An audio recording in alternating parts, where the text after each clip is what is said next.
صحیح بخاری حدیث نمبر 233۔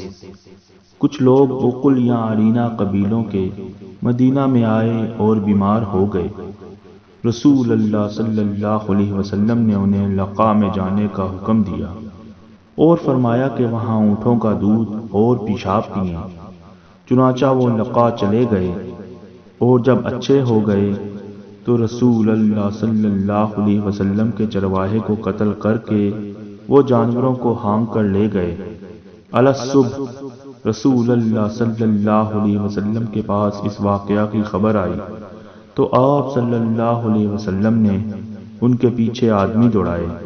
دن چڑھے وہ نبی کریم صلی اللہ علیہ وسلم کی خدمت میں پکڑ کر لائے گئے۔ آپ صلی اللہ علیہ وسلم کے حکم کے مطابق ان کے ہاتھ پاؤں کاٹ دیے گئے اور آنکھوں میں گرم سلاخیں پھیر دی گئیں اور مدینہ کی پتھریلی زمین میں ڈال دیے گئے۔ پیاس کی شدت سے وہ پانی مانگتے تھے مگر انہیں پانی نہیں دیا جاتا تھا۔ ابو قلابہ نے ان کے جرم کی سنگینی ظاہر کرتے ہوئے کہا کہ ان لوگوں نے چوری کی اور چرواہوں کو قتل کیا اور آخر ایمان سے پھر گئے اور اللہ اور اس کے رسول سے جنگ کی۔